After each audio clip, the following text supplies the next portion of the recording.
안녕하세요, 김현입니다.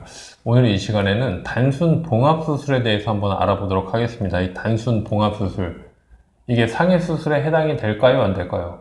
많은 분들이 안 된다라고 이야기를 많이 들으셨고 보험금 청구를 했을 때 거절되는 분들이 지급되는 분들보다 훨씬 더 많을 거예요. 근데 지급되는 분들이 분명 있어요. 제가 분명 지금 방금 말씀을 드린 게 지급되는 분들도 계시다라고 말씀을 드렸어요. 이 지급되는 사람과 지급되지 않는 사람, 이 차이가 어떤 거냐면 보험약관에는 분명하게 상해수술, 이 수술에 대한 정의를 절제나 아니면 절단이 있어야 된다고 되어 있어요. 그러면 단순 봉합수술은 절단을 하는 게 아니고 절제를 하는 것도 아니고 절단된 걸 꿰매는 역할을 하는 거거든요. 그러니까 이 찢어진 걸 찢는 게 아니라 묶어서 붙이는 역할을 하는 거란 말이에요. 그러면 수술의 정의에 부합하지 않는 거죠. 그래서 많은 보험사들이 지급을 거절을 하고 있어요. 그런데 또 어느 회사에서는 지급되는 경우가 있어요. 이런 단순 봉합 수술임에도 불구하고. 그 이유는 왜 그러냐면 각 보험회사마다 이 수술에 대한 정의를 해석을 하는 게 조금씩 달라요. 그래서 지급하는 회사 같은 경우에는 절제나 절단이 없다 할지라도 등등의 조작이라고 명시가 되어 있기 때문에 그 등등의 조작을 가지고 수술로 인정을 해서 보험금을 지급을 하는 거죠. 사실 이 부분은 금융감독원에서도 정의를 딱 내려주지를 못하고 있어서 그냥 보험회사가 지급을 안 하면 안 하는 걸로 끝나는 경우가 굉장히 많아요. 그런데 단순 봉합수술임에도 불구하고 이 중에 지급되는 부분이 있는데 어떤 거냐면 우리가 쉽게 단순 봉합수술은 창상봉합이라고 합니다. 그냥 꿰매는 걸 가지고 이야기를 하죠. 그런데 만약에 이 찢어진 부위가 근육까지 찢어진 상황이다라고 하면 근봉합이다라고 해서 이 부분은 또 근육의 손실을 어떤 상처를 꿰매는 역할을 하기 때문에 단순 찬순 봉합하고는 또 달라서 지급 사유가 발생이 되거든요. 그리고 또 하나는 변형 절제 수술이라고 하는 게 있어요. 분명 수술의 정의가 절제나 절단이 있어서 지급이 된다고 되어 있어요. 그러면 변형 절제 수술은 어떤 거냐면 상처가 났을 때 이 상처 난 부위에 근육이 세균이나 이런 것들로 오염이 되어 있는 거예요.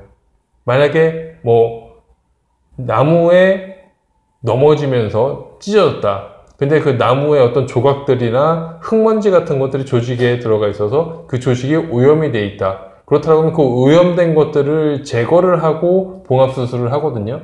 그러면 수술 코드를 넣을 때 이 오염된 걸 제거했다. 절제, 떼어서 버린 거거든요, 근육을. 그러면 이건 변형 절제 수술에 해당이 되는 거예요. 그러면 상해수술 1종부터 5종 수술의 1종에 해당이 되기도 하고 그냥 상해수술이 포함이 돼서 보험금이 지급이 되기도 해요. 그러니까 얼마 전에 지급된 사유로 말씀을 드리면 의료실비 플러스 200만 원의 수술비가 지급이 됐어요. 저는 사실 깜짝 놀랐거든요. 200만 원, 이 100단위로 뭔가가 보험금이 지급이 되는 경우는 큰 의료사고가 아닌 이상 쉽게 지급되는 일이 거의 없어요. 제 경험상 보면. 그래서 보니까 봉합수술이라고 보험금 지급 내역이 있더라고요. 그리고 계약자분도 뜬금없이 이게 왜 지급이 됐을까요? 라고 하고 저한테 오히려 전화가 왔어요. 그래서 이거는 봉합수술이긴 하지만 단순 봉합이 아니라 창상봉합이 아니라 변형절제술이 포함이 된 봉합수술이기 때문에 상해수술 200만원 가입금에 전부가 지급이 됐습니다. 라고 안내를 한 적이 있어요. 그래서 여러분들 그 봉합수술을 해서 보험금 청구를 할 때 의사 선생님께 한번 여쭤보세요. 이게 근육까지 찢어진 건지 그래서 근봉합인지 아니면 변형절제 수술이라고 해가지고 이 상처난 부위에 오염이 돼서 조금이라도 근육의 어떤 절제, 오염된 것을 떼어내고 봉합을 하는 건지에 대한 부분을 명확히 한번 여쭤보시기 바라요. 그래서 그거 한번 물어보시고 만약에 그게 조금이라도 포함이 된다라고 하면 그걸 진단서에 꼭 넣어달라고 하세요. 그러면 그건 상해수술비에서 보상을 받을 수가 있어요. 그리고 창상봉합 같은 경우에도 사실 말하기 나름인데 어느 회사에서는 아까 말씀드린 것처럼 지급을 해주기도 하고 또 어느 회사에서는 지급을 안 해주기도 한다라고 말씀을 드렸어요. 또 어느 회사에서는 단순 봉합을 지급을 하는데 2.5cm 미만이기 때문에 단순 처치에 불과하기 때문에 보험금을 지급을 안 한다라고 또 이야기를 하는 데도 있고, 그리고 2.5cm가 넘어가면 또 그러면 또 지급을 해주냐, 이것도 한번 물어볼 만 하거든요. 근데 이 창상봉합에 대해서는 대부분의 보험회사들이 보험금을 지급하지 않는다라고 이야기를 하고 있기 때문에 여러분들께서는 혹시라도 봉합수술을 할 때는 창상봉합뿐만 아니라 진단 코드에 근봉합이라든지 변연절제수술 코드를 넣을 수 있는지를 분명히 확인하고 보험금 청구를 하셔서 의료비 이외에 추가적으로 상해수술을 받을 수 있는지 체크를 한번 해보시는 게 좋을 것 같습니다. 그 CCBB에 대한 부분, 아까 창상봉합에 대해서도 말씀을 드렸는데요.